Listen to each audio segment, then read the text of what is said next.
Vous écoutez WBCQ, diffusant la radio World's Last Chance depuis Monticello, Maine, USA.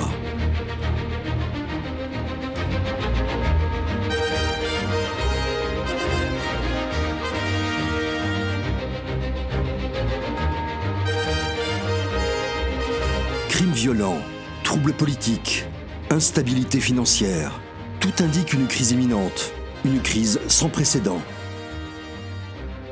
Réglez votre fréquence sur Radio World's Last Chance pour découvrir comment vous préparer spirituellement à ce qui nous attend.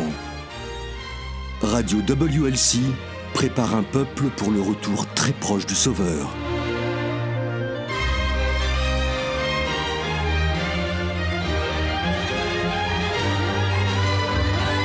Bonjour et merci de nous rejoindre pour notre programme aujourd'hui. Je suis votre animateur Eric Thomas. Et je suis Jean-Olivier. Nous avons un programme des plus intéressants pour vous aujourd'hui. Alors commençons tout de suite. Si c'est la première fois que vous nous écoutez, vous entendrez très vite que nous utilisons des noms que vous ne connaissez peut-être pas à World's Last Chance ou La Dernière Chance du Monde. Nous n'utilisons pas les titres de Dieu ou de Seigneur, nous préférons utiliser le nom donné du Créateur qui est Yahuwah ou Yah en forme courte. Le nom de son fils est Yahushua. Vous nous entendrez aussi probablement utiliser El, Eloah ou Elohim, qui sont des titres hébreux qui font référence à Yahuwah. Ok, allons-y. L'autre jour, j'étais en ligne et je suis tombé sur un mème sans le vouloir. Ce mème était une image de Yah, telle que représentée par le peintre Michel-Ange dans sa fameuse fresque « La création d'Adam », avec le doigt accusateur tendu, un air renfrogné sur son visage, représenté en fait comme un être malheureux.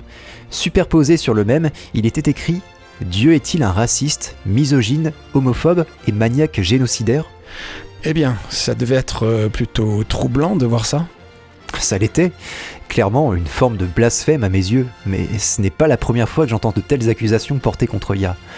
On entend ça souvent de la part de certains athées qui dénoncent avec colère les religions abrahamiques. Ils insistent en disant que le Dieu de l'Ancien Testament est un maniaque génocidaire. Il a arbitrairement détruit des nations entières dans l'Ancien Testament sans aucune raison. Ce n'est pas être un Dieu d'amour, ça. Alors maintenant, évidemment, en tant que chrétiens, nous savons que Yahuwah est sans aucun doute amour. Alors comment expliquer cela à un athée ?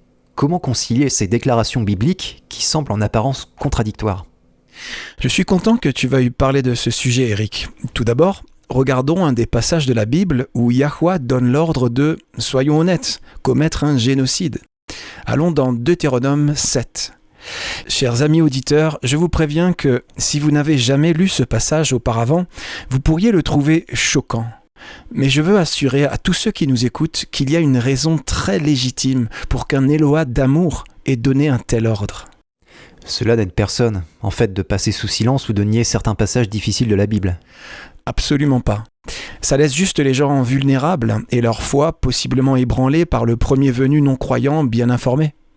L'apôtre Pierre, dans 1 Pierre 3, verset 15, a instruit les croyants en disant « Mais sanctifiez Yahuwah dans vos cœurs et soyez toujours prêts à répondre avec douceur et avec respect à chacun qui vous demande raison de l'espérance qui est en vous. » C'est donc ce que nous allons faire aujourd'hui. Ne laissez pas votre foi être ébranlée pendant qu'Éric va vous lire ce passage. Je vous garantis qu'à la fin de l'émission d'aujourd'hui, vous comprendrez comment un père aimant a pu donner un tel ordre. Et quel verset veux-tu que je lise ? Les versets 1 à 5. Deutéronome 7, versets 1 à 5. Lorsque Yahuwah, ton Elohim, t'aura fait entrer dans le pays dont tu vas prendre possession, et qu'il chassera devant toi beaucoup de nations, les Hétiens, les Girgasiens, les Amoréens, les Cananéens, les Phéréziens, les Éviens et les Jébusiens, 7 nations plus nombreuses et plus puissantes que toi. Lorsque Yahuwah, ton Elohim, te les aura livrées et que tu les auras battus, tu les dévoueras par interdit, ou, dans une autre version, tu les frapperas, et tu ne manqueras point de les détruire à la façon de l'interdit. Tu ne traiteras point d'alliance avec elles, et tu ne leur feras point grâce.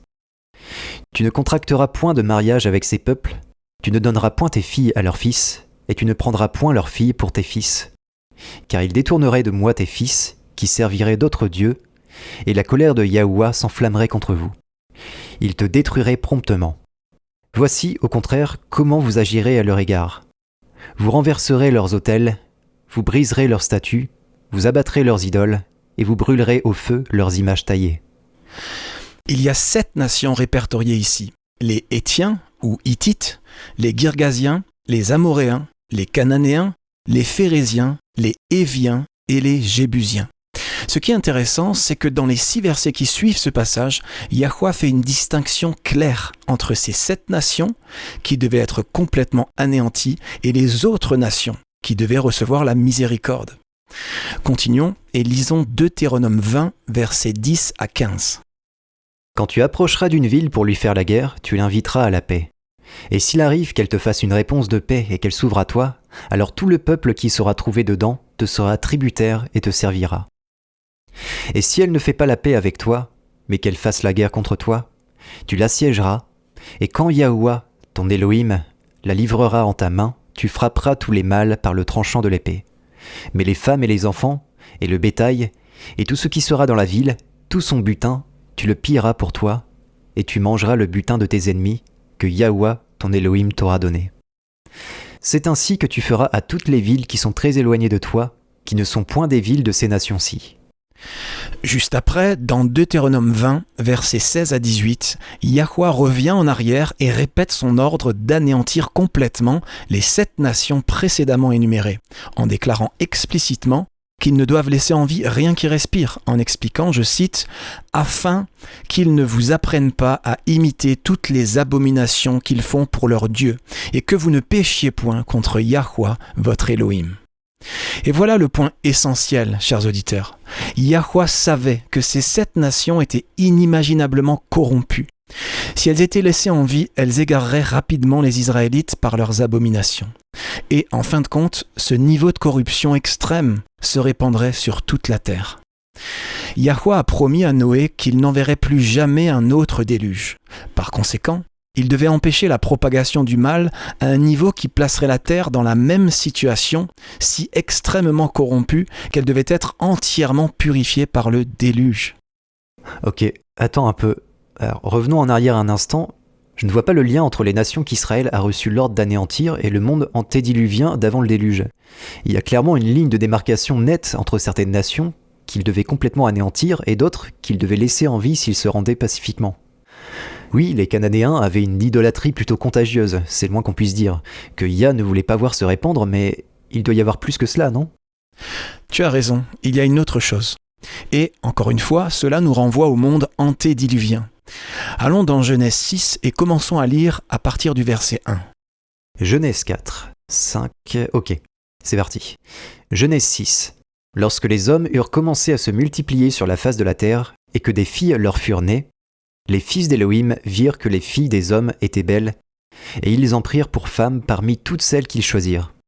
Alors Yahweh dit, « Mon esprit ne restera pas à toujours dans l'homme, car l'homme n'est que chair, et ses jours seront de 120 ans. » Ce qui se passe ici est si mauvais, si diabolique, que Yahweh décrète un arrêt, une limite. Il va y mettre un terme. Ok, continuons à lire, verset 4. Les géants étaient sur la terre en ces temps-là, après que les fils d'Élohim furent venus vers les filles des hommes, et qu'elles leur eurent donné des enfants.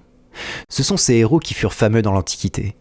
Yahweh vit que la méchanceté des hommes était grande sur la terre, et que toutes les pensées de leur cœur se portaient chaque jour uniquement vers le mal. Yahweh se repentit d'avoir fait l'homme sur la terre, et il fut affligé en son cœur. C'est là. Les géants étaient sur la terre en ces temps-là. La version King James dit « Il y avait des géants sur la terre en ce temps-là et aussi après cela ». Donc, ça nous dit que plus tard, il y a aussi eu des géants, après le déluge. Maintenant, nous ne parlons pas de certaines personnes qui sont simplement plus grandes que les autres, n'est-ce pas ?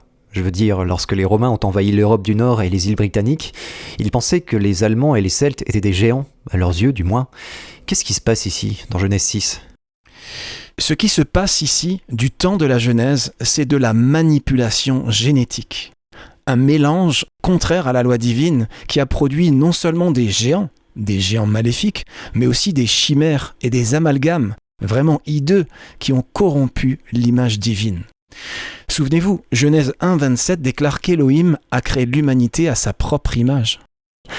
Alors, de quoi parles-tu ici ? On m'a toujours enseigné que ces fils de Yah qui ont épousé les filles des hommes, c'était lorsque les justes descendants de Seth se sont mariés avec les filles pécheresses de la lignée de Caïn.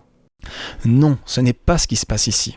Pensez-y les amis, si ces hommes étaient vraiment des fils de Yah dans ce sens-là, s'ils étaient si justes, est-ce qu'ils auraient vraiment épousé des femmes méchantes qui élèveraient leurs enfants en les égarant ?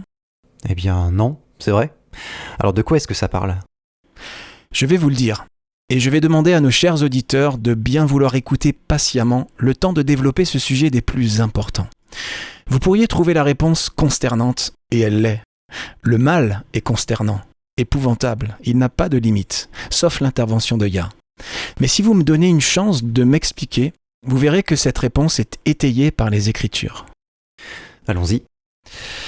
Il ne s'agit pas de mariage entre les descendants de Seth et les descendants de Caïn. Ça parle de quelque chose de vraiment abominable, la cohabitation de femmes humaines avec des anges déchus. Maintenant que c'est dit, je vous en prie, ne me traitez pas de fou, n'éteignez pas ce programme avant d'avoir écouté la suite. Nous allons le prouver à partir des Écritures. Avant que tu ne continues, j'ai une question plus fondamentale. Comment des anges, même des anges déchus, ont-ils pu féconder des femmes humaines ? Je veux dire, je ne savais même pas que c'était possible. Dans Matthieu 22:30, Yahushua a dit qu'à la résurrection, les sauvés seront comme les anges du ciel, ne se mariant ni ne donnant en mariage. Alors comment est-ce possible ? Nous trouvons plus d'informations sur ce sujet dans le livre d'Enoch. Un certain nombre d'écrivains du Nouveau Testament soit citent directement le livre d'Enoch, ou bien tirent clairement des informations et de la théologie à partir du livre d'Enoch.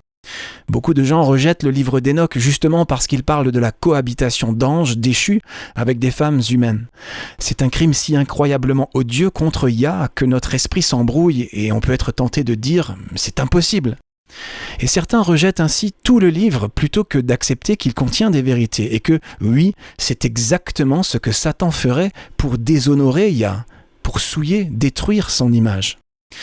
Dans le livre d'Enoch, il est très clair qu'il n'a pas été donné aux anges de procréer. Il ne dit pas que les anges ne peuvent pas, mais simplement qu'ils ne devaient pas. Cela ne leur avait pas été donné de le faire, pas autorisé.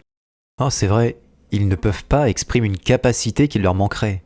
Ils ne doivent pas exprimer la permission qu'ils n'ont pas. Exactement. Les anges n'ont jamais eu la permission de procréer. Il n'est pas dit qu'ils ne peuvent pas, même si cela échappe à notre compréhension. Et rappelez-vous, nous ne parlons pas ici des anges qui obéissent aux ordres de Yah. Nous ne parlons pas des anges fidèles. Nous parlons là d'anges parmi les anges déchus. Ils étaient déjà tombés, déjà déchus. Ils sont perdus.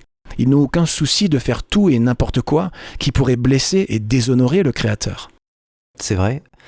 Alors, où dans les Écritures trouve-t-on que ces fils d'Élohim ne sont pas, en fait, humains ? Et il n'y a que 3 autres endroits dans les Écritures où cette expression « fils d'Élohim » est utilisée. Et toutes les 3 se trouvent dans le livre de Job, précisément dans Job 1, verset 6, Job 2, verset 1 et Job 38, verset 7. Allons-y, lisons Job 1, verset 6, voyons ce qui est écrit. « Or les fils d'Élohim vinrent un jour se présenter devant Yahuwah, et Satan vint aussi au milieu d'eux. » Nous connaissons tous l'histoire. Satan est venu et a accusé Job d'adorer Yah juste pour ce qu'il pouvait recevoir de lui. Mais ce qui est intéressant, c'est qu'il a fait ces accusations au milieu d'une convocation céleste où, selon les Écritures, les fils d'Élohim étaient venus se présenter devant Yah. Maintenant, nous pouvons avoir l'impression que ces convocations étaient destinées uniquement aux saints anges, mais Satan se montre aussi. En effet, et Yah lui demande en quelque sorte « De quel trou est-ce que tu sors ?» Et l'ennemi se vante en disant de parcourir la terre et de m'y promener. Ou dans une autre version, de courir ça et là sur la terre et de m'y promener. On dirait plutôt un animal qui marque son territoire. C'est exactement ce qu'il fait. Il revendique le droit de représenter la terre à cause de la chute d'Adam. Maintenant, nous n'allons pas lire Job 2, verset 1, ça dit pratiquement la même chose. Passons directement à Job 38. Ici, Yahuwah pose à Job une série de questions, destinées à renforcer sa foi dans le pouvoir de Yah et à l'encourager à continuer à lui faire confiance. Yah parle de la création de la terre et il demande « Où étais-tu quand je jetais les fondations de la terre ?» Puis Yah ajoute un détail descriptif. Quand toute cette construction de la terre s'est faite et toute sa structure, il y avait des témoins. Allons-y, lisons les versets 4 à 7 de Job 38. « Où étais-tu quand je jetais les fondations de la terre ? Dis-le, si tu as de l'intelligence. Qui en a réglé les mesures, si tu le sais, et qui a étendu le niveau sur elles ? quand les étoiles du matin poussaient ensemble des cris de joie et les fils d'Élohim des acclamations. Ou dans une autre version, alors que les étoiles du matin éclataient en chants d'allégresse et que tous les fils d'Élohim poussaient des cris de joie. Ça parle clairement d'êtres angéliques ici. Puisque les saints anges ne désobéiraient jamais à Yahweh, ça signifie que les seuls autres fils d'Élohim restants, les seuls qui oseraient commettre un crime aussi odieux, sont les anges déchus. Ce sont eux qui ont cohabité avec des femmes humaines et ont eu une descendance par elles. Et cela a produit des géants, des chimères et d'autres amalgames hideux, abominables. Les inscriptions sumériennes et babyloniennes montrent même des corps d'animaux avec des têtes humaines, enchaînées par le cou et contrôlés par des humains. C'est cela, cette abomination en série, qui a répandu le mal dans le monde antédiluvien et a nécessité le nettoyage de la terre entière par un déluge. Ok, nous allons faire une très courte pause. À notre retour, j'aimerais qu'on aborde le lien avec les nations qui ont vécu des siècles après le déluge. Le temps est un cadeau, un don qui passe rapidement. Et pourtant, plus nous approchons de la fin, plus Satan cherche à détourner notre attention de ce qui compte réellement. Satan cherche toujours à corrompre les dons du ciel, et il n'en est pas autrement pour le don du temps. La technologie, qui peut être utilisée pour répandre l'évangile, devient trop souvent une gigantesque perte de temps. Le diable a divers amusements conçus pour chaque type de personnalité et pour répondre à tous les goûts individuels. Visitez notre site web worldslastchance.com et lisez l'article « Les loisirs et le don du temps ». Une fois encore, lisez les loisirs et le don du temps sur worldslastchance.com. Apprenez comment vous pouvez utiliser sagement le précieux temps que Yahweh vous a donné. Avant de continuer, chers auditeurs, j'aimerais juste préciser que les anciennes sources rabbiniques, tout comme les traducteurs de la Septante, avaient tous compris les événements décrits dans Genèse 6 comme se référant à des anges déchus procréant avec des femmes humaines. Le résultat, leurs progénitures ont été des hybrides bizarres connus dans les Écritures sous le nom de Néphilim. Même Flavius Joseph y fait référence. Dans le volume 1 de ses Antiquités judaïques, il a écrit, je cite, « Car beaucoup d'anges d'Élohim furent accompagnés de femmes et ont engendré des fils qui se sont avérés injustes et méprisants de tout ce qui est bon, à cause de la confiance qu'ils avaient dans leur propre force. Car la tradition veut que ces hommes aient fait ce qui ressemble aux actes de ceux que les Grecs appellent des géants. » Cette citation est utile car Yahuwah ne détruirait pas quelqu'un dont le cœur désire faire ce qui est juste. Ça montre que ceux qui ont eu le matériel génétique des anges déchus étaient aussi extrêmement mauvais. Il est intéressant de noter que, où que vous alliez dans le monde, vous trouverez des récits des anciens géants qui ont des thèmes en commun. Ils sont souvent décrits comme ayant une double dentition, 2 rangées de dents. Ils ont souvent 6 doigts ou 6 orteils, mais plus encore, ils sont connus pour être cannibales et violents à l'extrême. Selon un récit très ancien sur les géants en Irlande, les habitants devaient donner aux géants un certain nombre de jeunes, des enfants, chaque année environ, que les géants mangeaient. Bien entendu, on ne trouve pas ce genre d'informations dans un livre d'histoire moyen, mais les informations existent si vous creusez un peu. Vous en trouverez des échos, certes parfois déformés, mais basés sur une réalité, dans les légendes et les mythes de pratiquement toutes les cultures anciennes, des Grecs et des Égyptiens, aux Hindous, aux habitants des îles du Sud et même aux indigènes des Amériques. Pourrait-on prendre un moment pour éclaircir le lien entre ces Néphilim antédiluviens et les Cananéens que Yahuwah a dit de détruire ? Pour le dire simplement, Yahweh a ordonné la destruction de ces nations cananéennes parce qu'elles étaient complètement contaminées par la génétique des Néphilim, les gènes des hybrides anges déchus hommes.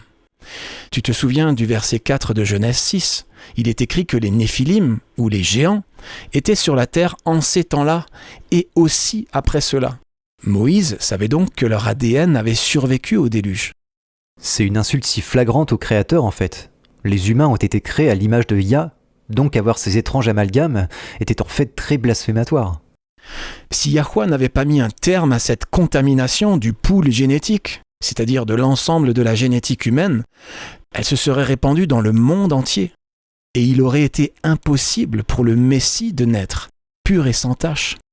Il était donc nécessaire pour Yahuwah de, littéralement, nettoyer la terre avec un déluge, parce que sinon ça aurait pris le dessus sur le monde, sur toute la race humaine. Et c'est aussi pour cette raison que Noé a fait entrer des animaux dans l'arche. Mais il n'a pris que ceux dont la génétique était encore pure. Les amalgames bizarres et confus ont été détruits dans le déluge. Si Yahuwah n'avait pas ordonné aux Israélites de détruire les nations qui avaient un ADN corrompu, tout espoir de salut par le Messie promis aurait été perdu. Je vois comment cette confusion génétique a pu se produire avant le déluge, mais ce dont nous parlons maintenant, c'était quoi ? 500 ? 600 ans ou plus après le déluge ? Comment pourrait-il y avoir encore de l'ADN corrompu si tout a été détruit dans le déluge ? C'est une bonne question, et pour trouver la réponse, retournons dans Genèse 6 et lisons les versets 8 et 9. Mais Noé trouva grâce aux yeux de Yahuwah. Voici la postérité de Noé. Noé était un homme juste et intègre dans son temps. Noé marchait avec Elohim. Ou dans une autre version, mais Noé obtint la faveur de Yahuwah. Voici l'histoire de la famille de Noé. Noé était un homme juste et irréprochable au milieu de ses contemporains. Il conduisait sa vie sous le regard d'Elohim. Dans d'autres versions encore, comme la King James, c'est traduit « Noé était un homme juste et parfait parmi ceux de son temps ». Le mot qui est traduit par « intègre »,« irréprochable » ou « parfait » ici, vient du mot hébreu « tamim ». Ça donne une perspective fascinante car ce mot hébreu suggère que non seulement son caractère et sa conduite, mais aussi ses gènes étaient parfaits.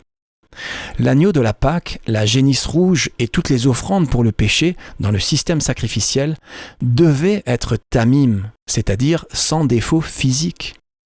J'aimerais que tu lises cette citation du docteur E.W. Bullinger. Elle est tirée de l'appendice 26 des annexes de la Bible d'accompagnement. Le mot hébreu tamim signifie sans défaut. C'est le mot technique utilisé pour la perfection corporelle et physique et non morale. C'est pourquoi il est utilisé pour désigner des animaux d'une pureté sacrificielle. Cela montre que Genèse 6, 9 ne parle pas de la perfection morale de Noé, mais nous dit que lui et sa famille étaient les seuls à avoir conservé leur lignée et à l'avoir gardée pure, malgré la corruption ambiante provoquée par les anges déchus. Fin de citation. Le livre de Jacher, ou livre du juste, auquel il est fait référence au moins 2 fois dans les Écritures, dit que Noé a épousé une fille d'Hénoch. Donc, non seulement Noé avait un ADN pur, mais sa femme aussi. Par conséquent, leurs fils, Sem, Cham et Japheth, avaient également un ADN pur. Lisons maintenant Genèse 6, versets 11 et 12. La terre était corrompue devant Elohim, la terre était pleine de violence. Elohim regarda la terre, et voici, elle était corrompue, car toute chair avait corrompu sa voie sur la terre. C'est après cette déclaration que Moïse écrit que Yahuwah a ordonné à Noé de construire une arche et d'emmener sa femme, ses fils et les femmes de ses fils dans l'arche. Donc, il a mentionné les belles filles de Noé qu'après la déclaration, toute chair était corrompue. Plutôt révélateur, n'est-ce pas ? Oui. Il est très possible, même probable, que les belles filles de Noé portaient en elles de l'ADN corrompu et qu'il a été transmis à leurs descendants. Les belles filles étaient probablement porteuses d'au moins une trace de gènes Néphilim. Nous pouvons le savoir parce que, tout d'abord, les géants ont réapparu après le déluge. Et il n'y a aucun récit à notre connaissance d'une seconde incursion angélique. Deuxièmement, puisque Noé était génétiquement pur, les preuves contextuelles suggèrent que ses fils l'étaient aussi. Enfin, il n'a été fait mention des épouses des fils qu'après qu'il ait été déclaré que toute chair était devenue corrompue. Le livre de Jacher corrobore cette compréhension en nous disant que les épouses n'ont été choisies qu'après que l'arche soit construite. Après le déluge, certains auraient-ils pu faire des amalgames par une sorte de manipulation génétique ? Oui, absolument. Il y a beaucoup de preuves que les anciens étaient extrêmement avancés. Il y a des descriptions dans les Védas hindous, des textes traditionnels, transmis oralement, qui pourraient décrire une sorte de chute nucléaire, ou que sais-je. Il y a aussi l'ancienne pile de Bagdad. Et puis il y a la grande pyramide de Chine. D'anciens registres monastiques disent qu'elle est 2 fois plus haute que la grande pyramide de Gizeh. Waouh, je ne savais même pas que la Chine avait des pyramides. La plupart des Chinois ne le savent pas non plus. Et il y en a en fait 16, à environ 64 km au sud-ouest de la ville de Xi'an en Chine. La plus grande est énorme. La grande pyramide de Gizeh en Égypte fait 137 mètres de haut. En comparaison, la pyramide de Xi'an fait 304 mètres de haut. Et personne ne sait qui l'a construite. Intéressant. Donc, les archives et l'archéologie soutiennent que les anciens étaient très avancés, plus que nous le supposons. Certains des anciens ont certainement pu trafiquer avec des manipulations génétiques pour produire d'étranges fusions d'animaux. Rappelez-vous que les gens maléfiques, inspirés par Satan, obtiennent des connaissances surnaturelles. Satan savait comment faire cela avant le déluge. Il pouvait donc leur donner la connaissance du processus après le déluge. Mais je continue à croire que les belles filles de Noé avaient une part d'ADN corrompu, aussi faible soit-elle, car les Néphilim n'étaient pas seulement un mélange d'ADN humain et animal, c'était de l'ADN humain et angélique déchu, rappelons-le. Et c'est pour cette raison-là que Yahweh a ordonné aux enfants d'Israël de détruire complètement ces 7 nations-là. Donc, tous les petits-enfants de Noé, y compris nous, peuvent avoir de l'ADN corrompu. Porter un gène Néphilim ne garantit pas qu'il sera transmis à la descendance, en fait. Mais dans le cas des fils de Cham, en particulier la lignée de Canaan, c'est clairement le cas. Les données historiques suggèrent que le fils de Japheth, Magog, pourrait également avoir hérité de gènes Néphilim. Par contre, il n'y a aucune preuve que le gène se soit manifesté dans la descendance de Sem. Eh bien, nous n'avons aucun mot à dire sur qui sont nos parents. Personne ne choisit ses parents. Non. Et les belles filles de Noé n'auraient pas été automatiquement condamnées simplement parce qu'elles sont nées avec une trace d'ADN de Néphilim. Mais quand on regarde les récits des descendants de Noé dans les Écritures et dans le livre de Jacher, il semble que les descendants de Cham aient voulu essayer de retrouver la connaissance des antédiluviens. En quelques générations seulement, les descendants de Cham étaient 2 fois plus nombreux que les descendants de Sem ou de Japheth. Intéressant. Et c'est surtout cette branche, cette lignée-là, qui a eu la plupart des descendants géants, n'est-ce pas ? Goliath ou Gath était l'un de ses descendants, selon ce que j'ai lu. Il l'était, oui. Tu te souviens de l'épisode quand Moïse a envoyé des espions en Canaan ? Oui, ils ont fait un mauvais rapport. Ils ont dit que les géants qu'ils avaient vus en Canaan étaient si grands que les Israélites étaient comme des sauterelles à leurs propres yeux. Le mot géant utilisé à cet endroit est le mot hébreu Néphilim, le même mot que Moïse a utilisé dans Genèse 6 pour décrire la progéniture des anges avec des humaines. J'ai remarqué que les nations des géants sont toutes des nations cananéennes, ce qui signifie qu'elles descendent toutes du fils de Cham, Canaan. Et ce sont ces nations-là que Yahweh leur a ordonné de détruire complètement. Ce n'est pas parce que Yah est un maniaque meurtrier, c'est parce qu'il voulait protéger le reste du monde des lignées qui avaient activement cherché, par leur reproduction entre eux, à augmenter et à renforcer l'ADN Néphilim dans leur lignée. Il y a tant de choses qui pourraient être dites sur ce sujet, si seulement nous avions le temps. Yahweh a expressément interdit à son peuple élu de se marier avec les Cananéens. Quand il fut temps pour Isaac de prendre femme, Abraham a envoyé son serviteur de confiance dans sa famille en Mésopotamie, dans la ville de Nakor, pour trouver une épouse pour son fils. Quand le fils d'Isaac, Ésaü, a pris une femme cananéenne, par cet acte, Yah l'a rejeté comme géniteur potentiel du Messie. Cela est passé à Jacob, qui lui aussi est retourné en Mésopotamie pour prendre femme. Il y a aussi le fait que Yahuwah s'est arrangé pour que les enfants d'Israël aillent en Égypte, là où ils étaient des étrangers.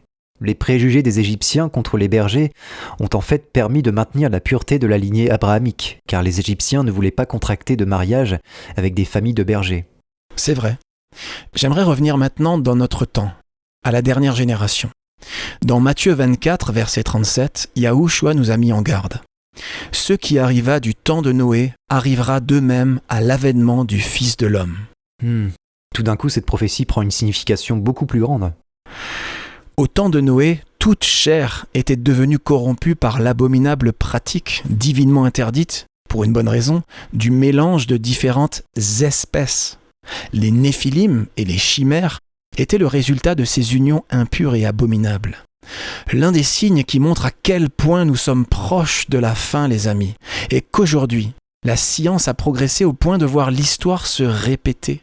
Les scientifiques réussissent à nouveau à manipuler et à corrompre la génétique humaine et animale. Ils font même pousser des parties humaines sur des rats. Ils ont produit des rats avec une oreille humaine qui pousse sur le dos du rat. Ils ont fait des rats avec des cerveaux humains, ainsi que des chimères porcs humains et des moutons avec des cœurs humains. Et laisse-moi deviner, tout ça est présenté comme quelque chose de bénéfique. Votre cœur lâche, faites-en pousser un nouveau dans un mouton. Exactement. Un des plus grands signes que nous sommes à la fin est qu'ils tentent, et réussissent souvent, à manipuler l'ADN des masses par l'alimentation. Il est assez connu que les tomates non biologiques vendues aux États-Unis contiennent de l'ADN de porc. Je parlais à un Américain l'autre jour, il est végétarien et quand il a appris ça, il a eu du mal à y croire. Il s'est renseigné auprès de son épicerie locale et les personnes travaillant au rayon des produits frais ont été très franches à ce sujet. Sérieusement ? Mais c'est dingue. Complètement. Ils ont dit que les producteurs le font parce que ça donne aux tomates une durée de conservation plus longue sur l'étalage, avant qu'elles ne pourrissent. Des scientifiques ont modifié des plants de tabac avec des gènes de luciole et des ovules de lapin femelles avec des cellules humaines. Satan fait absolument tout ce qu'il peut pour effacer l'image de Yah dans l'humanité. En conclusion, je voudrais juste rappeler que Yah est amour. La seule raison pour laquelle il a ordonné la destruction totale de ces 7 nations cananéennes était de ralentir le flot du mal que Satan essayait une fois de plus de déchaîner sur le monde. S'il y avait eu un autre moyen, Yah l'aurait fait. Mais la seule façon était d'éliminer ces lignées qui avaient activement cherché à renforcer leur ADN corrompu. Et pour finir, j'aimerais vous montrer quelque chose qui prouve à quel point Yah nous aime. Tournons-nous vers Jonas au chapitre 4. Dans ce passage, comme vous vous souvenez, Jonas se plaint au sujet d'une plante qui lui avait donné de l'ombre et qui s'était fanée. Oui, je me souviens. Il s'était placé là dans l'attente de voir Ninive brûler, et puis il était en colère parce que Yahuwah avait fait preuve de miséricorde et n'avait pas détruit la ville. C'est juste. Alors, lisons Jonas 4, versets 10 et 11. Yahuwah dit : « Tu as pitié de la plante, qui est née une nuit et qui a disparu l'autre nuit, et moi, je n'aurai pas pitié de Ninive, la grande ville dans laquelle se trouvent plus de 120 000 êtres humains incapables de distinguer leur droite de leur gauche et un grand nombre d'animaux. » Cela montre l'amour total de Yah. Il ne voulait pas détruire ces gens, mais il pense même au bétail. S'il avait fait pleuvoir le feu du ciel, ça aurait tué les animaux aussi. Et il a même eu pitié des animaux. Ce n'est pas là quelqu'un qui serait un maniaque meurtrier. C'est quelqu'un qui aime et qui aime profondément. C'est un père qui fera ce qu'il doit faire pour donner à ses enfants la meilleure chance de vie et de bonheur.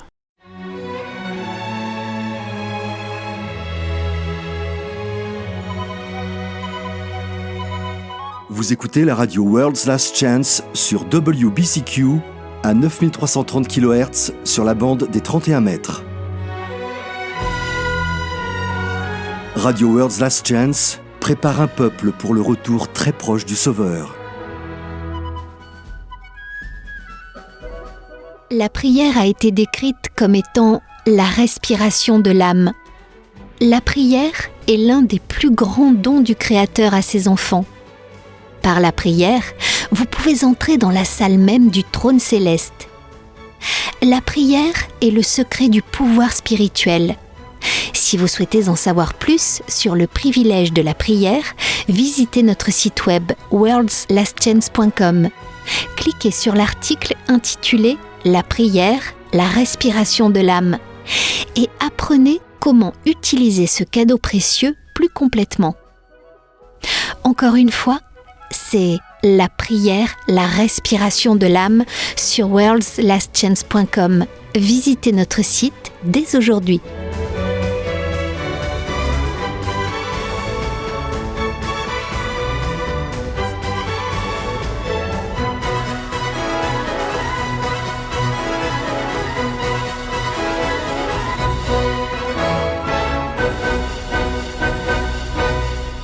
Uli Dorn de Gretz, en Autriche, nous a envoyé une question dans notre courrier des auditeurs. Elle dit « La Bible nous fait connaître la volonté de Yah pour notre vie. Mais y a-t-il un moyen de connaître son plan pour notre vie ? Parfois, il serait tellement plus facile de connaître son plan, alors je pourrais coopérer et ne pas m'inquiéter. » Merci Uli pour cette question très perspicace. Il peut y avoir une différence entre connaître la volonté de Yah pour nous, ce qui, comme le dit Uli, est énoncé dans les Écritures, et son plan pour notre vie en particulier. Une façon de connaître le plan de Yah pour notre vie individuelle est de regarder quelle porte il ouvre et quelle porte il ferme. Il est certainement plus facile de coopérer quand nous savons ce qui se passe. Alors comment pouvons-nous faire cela ? D'abord, revenons un pas en arrière. Nous avons besoin de connaître la volonté de Yah pour nos vies. Dans 2 Pierre 3, verset 9, nous lisons « Yahuwah ne tarde pas dans l'accomplissement de la promesse, comme quelques-uns le croient. mais il use de patience envers vous, ne voulant pas qu'aucun périsse, mais voulant que tous arrivent à la repentance. C'est la volonté de Yah que nous soyons tous sauvés. C'est là la motivation qui sous-tend toutes ses actions envers chacun d'entre nous.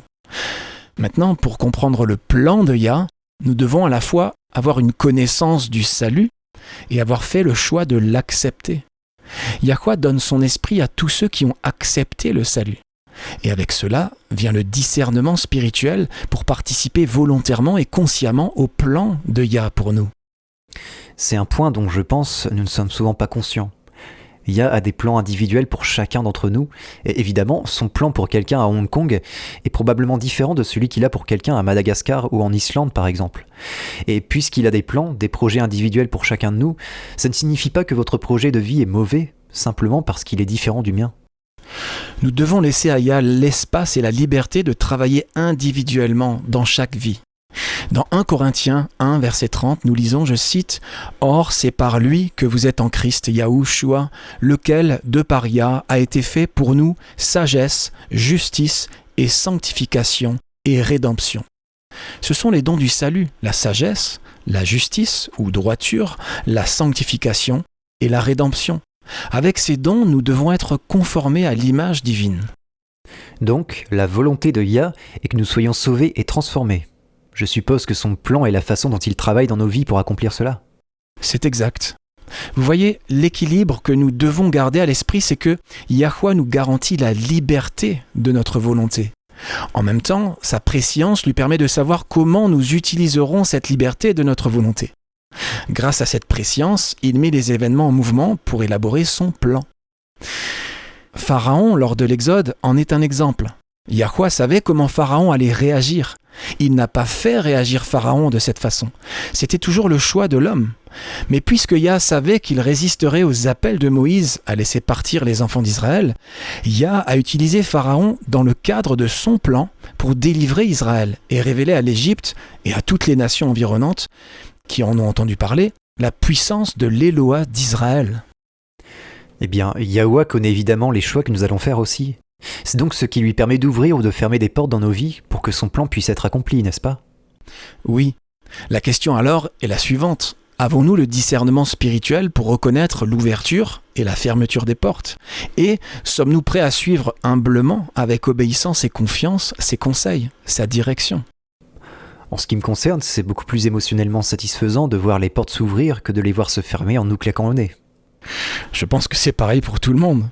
Il faut de la foi, en fait, pour maintenir notre courage et notre confiance lorsqu'une porte que nous étions en train de franchir se referme brusquement. Mais c'est le moment même où nous devons faire preuve de foi. Nous devons considérer ces portes fermées comme des réponses à nos prières, tout autant que les portes ouvertes. Une chose que nous ne devrions jamais faire, c'est essayer de forcer une porte que le Père a fermée. Oh non, à ne pas faire. En tant que personne qui a essayé de faire ça, je confirme, c'est quelque chose à ne pas faire. Carrément. Si vous le faites, vous découvrirez tôt ou tard pourquoi il a essayé de vous empêcher de passer par cette porte. C'était pour vous protéger de quelque chose que vous ne pouviez pas prévoir, et que lui pouvait voir. Et oui, c'est la voix de l'expérience qui parle. Alors, y a-t-il des façons d'être plus sensible à la direction de Yah dans son ouverture et sa fermeture des portes ? Parce que, évidemment, les choses se passeront beaucoup plus facilement lorsque nous reconnaîtrons ce qui se passe, et que nous pourrons coopérer. Comment pouvons-nous savoir qu'une porte ouverte, une nouvelle opportunité qui se présente, vient vraiment de lui ? C'est une excellente question, parce que parfois Yah veut répondre à notre prière, mais nous abandonnons et cessons de prier trop tôt. Donc oui, il y a 3 facteurs à prendre en compte, et les voici. Est-ce que c'est scripturaire ? Est-ce un besoin ? Et est-ce le désir de votre cœur ? Premièrement, est-ce scripturaire ? Passer cette porte ou saisir cette opportunité violerait-il les principes bibliques ? Satan aussi peut nous présenter des opportunités. Parfois, il sait, par exemple, qu'en nous apportant cette nouvelle promotion au travail, nous aurons encore moins de temps pour l'étude de la Bible et la prière. Quand nous sommes occupés et distraits, il est plus facile de nous tenter de négliger notre relation personnelle avec Yah. C'est vrai. Deuxièmement, y a-t-il un besoin ? Vous constaterez souvent que lorsque Yah ouvre une porte, il y a un besoin scripturaire de passer par cette porte. Et qu'est-ce que tu veux dire par là ? Eh bien, disons par exemple que tu as été approché pour donner de ton temps bénévole à un ministère particulier. Le travail qu'on te demande d'accomplir est-il conforme aux principes bibliques et existe-t-il un réel besoin ? Et enfin, est-ce le désir de votre cœur ? Celui-ci me surprend. C'est presque comme si on faisait de Yahuwah une sorte de grand Père Noël dans le ciel. Dites-lui ce que vous voulez et vous l'aurez. Ce n'est pas tout à fait ce que je voulais dire. Tournons-nous vers le psaume 37 et lisons le verset 4. Très bien. Fais de Yahuwah tes délices, et il te donnera ce que ton cœur désire. Plus nous nous rapprochons de Yah, plus nos désirs se transforment. Nous ne sommes plus égoïstement concentrés sur nos propres désirs. Au lieu de cela, nous découvrons que notre plus grande joie est de coopérer avec Yah pour le salut des autres. Quand nos désirs sont alignés avec les siens, alors, lorsqu'il veut que nous passions une porte, c'est ce que nous voulons aussi. C'est bien beau, mais en général, les portes ouvertes sont toujours excitantes. Elles ne sont pas quelque chose par laquelle on doit nous traîner pour la franchir. Personnellement, je trouve plus difficile à gérer quand je m'attends à passer une porte ouverte et qu'au lieu de cela, on me la claque au visage. Oui, ça peut faire mal et être troublant. Et vous laissez dans l'interrogation. Alors, y a-t-il des principes à garder à l'esprit lorsqu'une porte qu'on pensait ouverte définitivement finit par se refermer en claquant ? Eh bien d'abord, souvenez-vous du psaume que nous venons de lire, le psaume 37. Yahuwah prend plaisir à donner à ses enfants ce dont ils ont besoin. Il veut aussi que nous recevions les désirs de notre cœur. Mais évidemment, nous ne voudrions pas recevoir quelque chose si nous pouvions prévoir que cela nous ferait du mal. Une analogie à laquelle je peux penser est, disons que tu tiennes un bébé dans les bras. Sur la table devant toi, il y a une bougie. Le bébé est juste fasciné par la flamme. C'est tellement intéressant pour lui. Non seulement la couleur, mais ça bouge, ça virevolte dans l'air comme si ça avait une vie propre. Le bébé veut donc l'attraper. Vas-tu laisser cet enfant tendre la main et essayer de saisir la flamme en se brûlant au passage ? Ou vas-tu lui dire non et déplacer la bougie hors de portée ? Eh bien, il est évident que tout parent digne de ce nom va protéger l'enfant de sa propre ignorance. Et c'est ce que fait aussi notre Père céleste. Tournons-nous vers 1 Thessaloniciens chapitre 5 et lisons les versets 16 à 18 si tu veux. Bien sûr. Ok, il est écrit « Soyez toujours joyeux, priez sans cesse. Rendez grâce en toutes choses, car c'est à votre égard la volonté de Yahuwah en Christ, Yahushua. » Quand vous vous réjouissez et rendez grâce, c'est-à-dire être reconnaissant, remercié dans toutes les situations, même si ce n'est que par la foi, alors vous trouverez des choses pour lesquelles vous pouvez être reconnaissant, même quand des portes se ferment. Quand vous aurez confiance dans le fait que Yah fait ce qui est le mieux pour vous, vous verrez qu'une porte fermée est autant une réponse à la prière qu'une porte ouverte, et vous ne serez pas contrarié. Ésaïe 26, verset 3 nous dit « À celui qui est ferme dans ses sentiments, tu assures la paix, parce qu'il se confie en toi. » C'est le secret pour ne pas être bouleversé par des portes fermées. Faites confiance à votre Père céleste pour savoir ce qui est le mieux et pour faire ce qui est bien pour vous. Comme Paul l'écrit dans Romains 8, 28, nous savons, du reste, que toute chose concourt au bien de ceux qui aiment Yah, de ceux qui sont appelés selon son dessein. Exactement. Nous pouvons avoir la paix en revendiquant cette promesse. Très bien, c'est tout pour aujourd'hui, mais nous voulons aussi avoir de vos nouvelles. Si vous avez des questions ou des commentaires, envoyez-nous simplement un message. Rendez-vous sur notre site worldslastchance.com et cliquez sur l'icône radio WLC. C'est aussi simple et rapide que ça. Nous sommes toujours ravis d'avoir de vos nouvelles.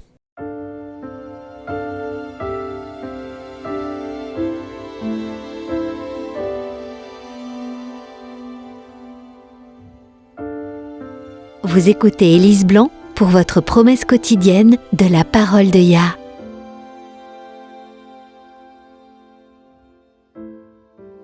Quand j'étais enfant, mes parents m'ont emmenée sur une plage très célèbre. Elle se trouve sur la côte californienne aux États-Unis et s'appelle Pebble Beach, la plage aux galets. Il est évident que de nombreuses plages dans le monde ont des galets. Mais ce qui rend Pebble Beach si célèbre et attire les touristes du monde entier, c'est l'action des vagues à cet endroit. Le martèlement impitoyable des vagues y emprisonne les rochers. Les pierres sont lancées, roulées et broyées ensemble, les unes contre les autres et contre les falaises du rivage. Il en résulte des pierres rondes, lisses et magnifiquement polies. Les touristes ramassent ces pierres, les ramènent chez eux et aiment les exposer. Je me souviens encore, quand j'étais jeune enfant, de mon enthousiasme à trouver des galets de quartz œil de tigre. Mais un peu plus haut sur la côte, juste à la pointe de la falaise, se trouve une petite crique tranquille.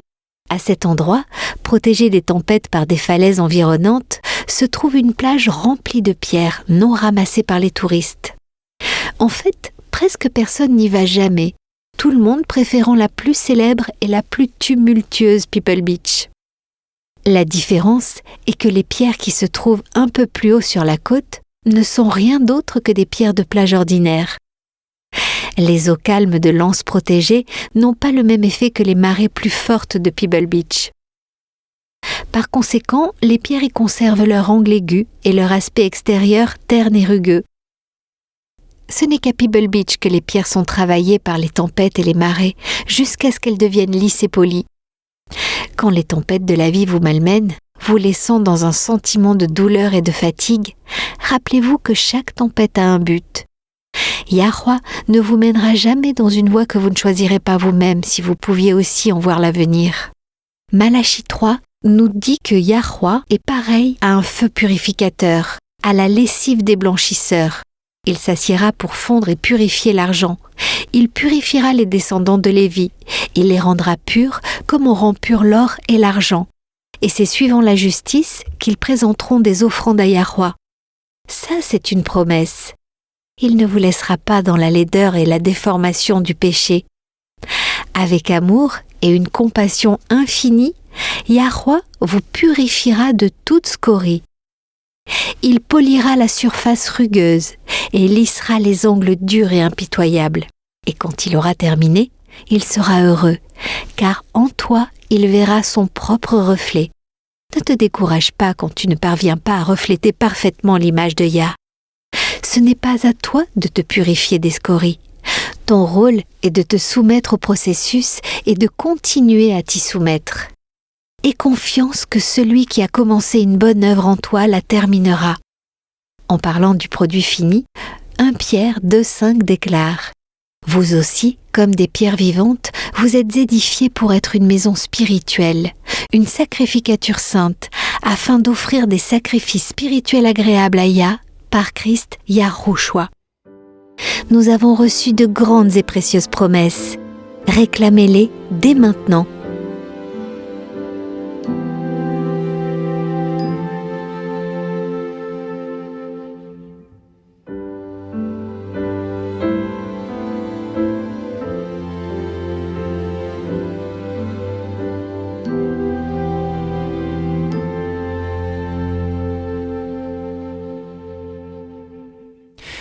Il n'y a absolument aucun moyen de traiter un sujet comme celui-ci en 1 heure seulement. Je voudrais encourager tous ceux d'entre vous, chers amis auditeurs, qui ont accès à Internet, à visiter notre site. Cherchez l'article « Les Néphilim dans la Bible ». Nous avons également un court documentaire de 20 minutes du même nom sur YouTube, que nous vous encourageons à aller voir. La raison pour laquelle ce sujet est si important est que dans les jours à venir, la seule chose qui vous fera passer l'épreuve est votre foi dans l'amour et les promesses de Yahweh. Si vous avez été élevé ou si vous avez été trompé par l'idée que Yahweh serait en quelque sorte un maniaque en colère, vindicatif, arbitraire et avide de pouvoir, vous n'aurez pas confiance en son amour qui vous permettra de lui faire confiance dans les jours à venir. Et les jours à venir ne seront pas beaux. Si vous avez entendu l'une de nos émissions sur les trompettes d'Apocalypse 8 et 9, vous savez que dans un avenir très proche, nous serons confrontés à une famine mondiale, à des pénuries d'eau dans le monde entier. Et toutes les maladies et les troubles civils qui vont avec. C'est vrai, sans compter la marque de la bête. Quand des démons apparaîtront sous forme de soi-disant extraterrestres et qu'ils feront mine d'envahir la Terre, quand le pape sera exalté pour représenter l'humanité dans les supposés pourparlers de paix avec les soi-disant extraterrestres, les choses vont grandement empirer. Oh, vous feriez mieux de le croire, car c'est écrit. Lorsque vos amis, les membres de votre famille, vos voisins, ou peu importe qui, croiront que leur sécurité dépend du fait de rendre Dieu content en s'unissant tous dans le culte du dimanche, la tolérance religieuse sera une chose du passé. Ils ne voudront pas vous laisser adorer Yahweh comme le dicte votre conscience, s'ils pensent que cela pourrait entraîner un retour des soi-disant extraterrestres. Il est primordial que chacun de nous prenne le temps, chaque jour et individuellement, d'apprendre à connaître Yahuwah par soi-même. Recherchez chaque verset dans les Écritures qui parle de son amour. Vous serez inspiré et votre foi sera renforcée. Le psaume 86, verset 15 nous dit « Mais toi, Adonai, tu es un Elohim miséricordieux et compatissant, lent à la colère, riche en bonté et en fidélité. » Le psaume 136, verset 6 nous dit que son amour dure pour toujours. Jérémie 29, verset 11 est l'un de mes versets préférés. Il dit « Car je connais les projets que j'ai formés sur vous, dit Yahuwah, projets de paix et non de malheur, afin de vous donner un avenir et de l'espérance. » Nous devons connaître ces attributs du caractère divin par nous-mêmes pour que, lorsque le temps des troubles éclatera, notre foi soit encore plus forte lorsque nous verrons la prophétie commencer à se réaliser. Prenez le temps de le connaître dès aujourd'hui. Prenez cet engagement aujourd'hui parce que, oui, votre destin éternel en dépend vraiment. Rejoignez-nous demain et d'ici là, souvenez-vous, Yahuwah vous aime. Et vous pouvez compter sur lui, car il est digne de confiance.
Vous étiez à l'écoute de Radio WLC. Cette émission, ainsi que les émissions précédentes de Radio WLC, sont disponibles en téléchargement sur notre site internet. Elles sont parfaitement appropriées pour être partagées avec des amis et pour des études bibliques. Elles sont également une ressource merveilleuse pour ceux qui adorent Yahuwah, seuls, en famille ou en groupe à la maison. Si vous souhaitez écouter les émissions de Radio WLC, rendez-vous sur notre site internet à l'adresse worldslastchance.com. Cliquez sur l'icône Radio WLC en haut à droite de la page d'accueil. Cela vous permettra de télécharger les épisodes dans votre langue préférée. Vous trouverez également des articles et des vidéos disponibles en plusieurs langues. Rejoignez-nous demain pour un autre message rempli de vérité sur WBCQ à 9330 kHz sur la bande des 31 mètres. Radio World's Last Chance prépare un peuple pour le retour très proche du Sauveur.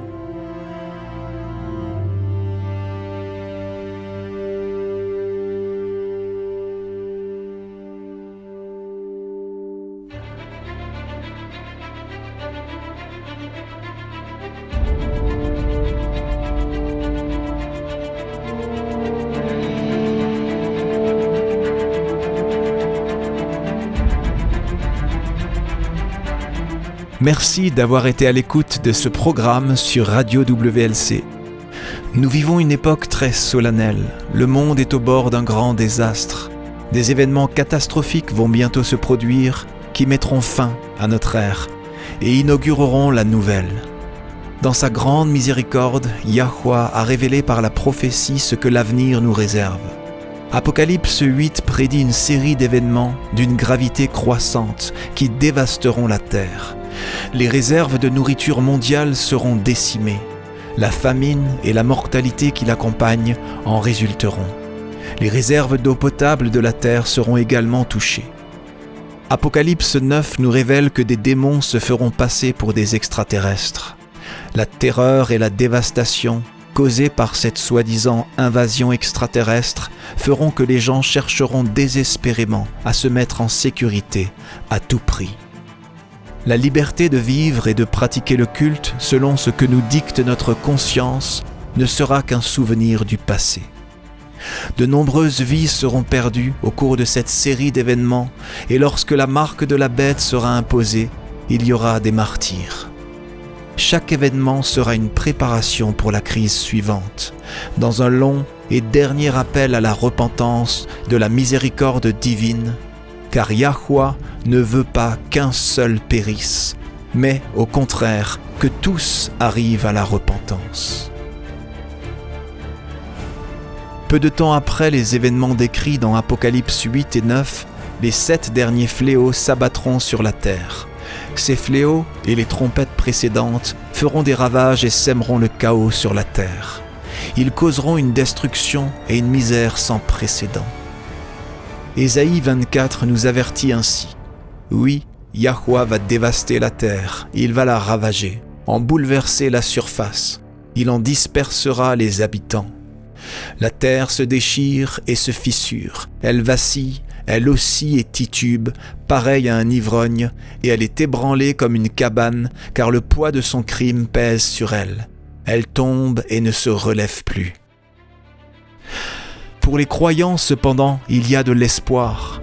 En décrivant la fin de notre époque, Yahushua a dit dans Luc 21, verset 28, « Quand ces événements commenceront à se produire, levez la tête et prenez courage, car alors votre délivrance sera proche. » Oui, la fin sera traumatisante, elle est censée l'être. Yahuwah veut sauver chaque individu qu'il peut sauver. C'est pourquoi il permet ce point culminant final pour réveiller les âmes. Mais la bonne nouvelle de l'évangile du royaume de Yah est que, au-delà des événements traumatisants d'un proche futur, une éternité de bonheur attend tous ceux qui accepteront le don divin du salut. Lorsque Yahushua reviendra, tous ceux qui sont morts en croyant au mérite du Sauveur crucifié et ressuscité seront ressuscités lors de la première résurrection. Yahushua établira alors le royaume de Yah sur terre. Lui et les rachetés régneront conjointement sur la terre pendant les 1000 premières années de l'éternité. Jean a vu un nouveau ciel et une nouvelle terre, car le premier ciel et la première terre avaient disparu. Si vous souhaitez vous joindre aux rachetés de toutes les époques et vivre une vie à la mesure de celle de Yahuwah, faites le choix. Acceptez le salut aujourd'hui. Vous n'avez pas besoin de vous y préparer par vous-même. La vérité est que vous ne le pouvez pas. Et moi non plus. Personne ne le peut. Venez à lui tel que vous êtes. N'attendez pas d'avoir cessé de pécher. Vous ne vous améliorerez pas par vos propres efforts. Acceptez l'invitation de Yahuwah à devenir membre de son royaume terrestre éternel. Lorsque vous accepterez cette précieuse invitation, Yahuwah vous offrira un tout nouveau cœur. Dans Ézéchiel 36, verset 26, il déclare « Je te donnerai un cœur nouveau, et je mettrai en toi un esprit nouveau. J'enlèverai de ton être ton cœur dur comme la pierre, et je te donnerai un cœur de chair. » Accepter ce cadeau inestimable est la seule façon de rejoindre son royaume. Venez à Yahuwah tel que vous êtes. Il attend, les bras grands ouverts, désireux de recevoir tous ceux qui viennent à lui.